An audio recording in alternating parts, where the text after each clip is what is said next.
Hi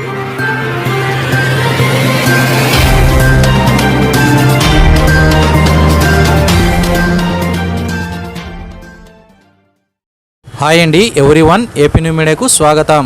Gonegandla మండలంలోని గాజుల దిన్నె ప్రాజెక్టును పరిశీలించిన ఎమ్మెల్యే బివి జయనాశ్వర్ రెడ్డి గత వైసీపీ ప్రభుత్వం నిర్లక్ష్యం వల్ల ప్రాజెక్టుకు నీళ్లు వస్తే గేట్లు ఎత్తలేని పరిస్థితి ఉంది. ప్రాజెక్టు ఎత్తు పెంచే పనుల్లో అవినీతి జరిగింది. సీఎం దృష్టికి తీసుకొని వెళ్ళి అవినీతిపై ఎంక్వైరీ కమిటీ వేస్తాం ఎమ్మెల్యే బివి జయనాశ్వర్ రెడ్డి. కర్నూలు జిల్లా గోనెగండ్ల మండల పరిధిలోని ఉన్న గాజుల దిన్నె ప్రాజెక్టును ఎమ్మెల్యే బివి జయనాశ్వర్ రెడ్డి పరిశీలించారు. ప్రాజెక్టు ఎత్తు పెంచే పనులను ఎమ్మెల్యే పరిశీలించి అక్కడి పనులను ఎంతవరకు వచ్చాయా అధికారులను అడిగి తెలుసుకున్నారు. అనంతరం ఎమ్మెల్యే బివి జయనాశ్వర్ రెడ్డి మాట్లాడుతూ గత వైసీపీ ప్రభుత్వంలో ప్రాజెక్టు ఎత్తు పెంచుతామని నిధులు మంజూరు చేసి కొద్ది వరకు పనులు చేసి డబ్బులు స్వాహా చేశారు తప్ప పనులు మాత్రం చేయలేకపోయారన్నారు. వైసీపీ ప్రభుత్వం వాళ్ళ ప్రాజెక్టుకు నీళ్లు వస్తే 6 గేట్లు ఉన్న ఈ ప్రాజెక్టుకు కనీసం ఒక్క గేటు కూడా ఎత్తే పరిస్థితిలో లేదన్నారు. ప్రభుత్వం అధికారులు కుమ్మక్కై పనులు పరిచారన్నారు. ఈ విషయంపై సీఎం దృష్టికి తీసుకెళ్లి ప్రాజెక్ట్ పనులపై ఎంక్వైరీ కమిటీ వేసి అవినీతి మొత్తం బయటకు తీస్తామని బివి జయనాశ్వర్ రెడ్డి అన్నారు.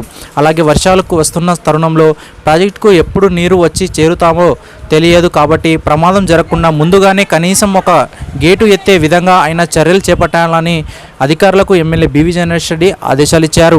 ఈ కార్యక్రమంలో టీడీపీ నాయకులు మండల కన్వీనర్ నజీర్ అహ్మద్, గాజుల దిన్నె హనుమంతయ్య, మాజీ సర్పంచ్ రెహమతుల్లా, వేంగోడు మాజీ సర్పంచ్ సత్యం స్వామి, తిరుపతయ్య నాయుడు, మదీనా సాహెబ్, అడ్వకేట్ చంద్రశేఖర్, వెంకటేశ్వర్లు, రామంజనేయులు, శ్రీధర్, వలి సాహెబ్ తదితరులు టీడీపీ నాయకులు భారీ సంఖ్యలో పాల్గొన్నారు.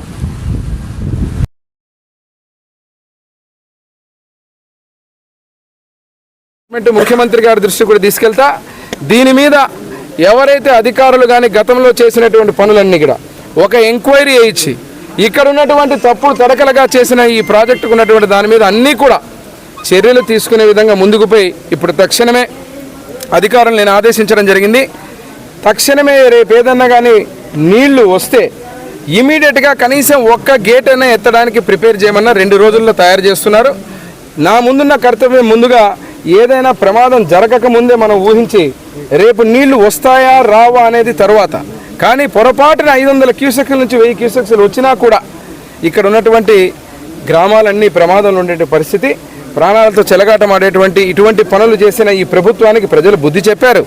కానీ ప్రజాపాలన ఈరోజు ముఖ్యమంత్రిగా చంద్రబాబు నాయుడు గారు, ఇప్పుడే మా మిత్రులు నిమ్మల రామానాయుడు గారు జలవనరుల శాఖ మంత్రులుగా కూడా వారు ప్రమాణ స్వీకారం చేయడం జరిగింది.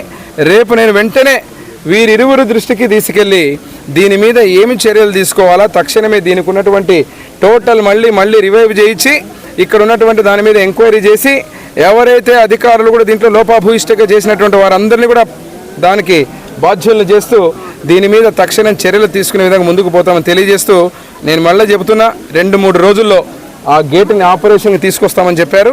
దాన్ని తీసుకురామని చెప్తున్నా ముందుగానే, ఎందుకంటే పొరపాటుగా వర్షం చుక్క పెరిగినా ఇంతకు మించిన నీళ్లు వచ్చినా పొరపాటుకి ఈ డ్యామ్ నుంచి దొరలేటువంటి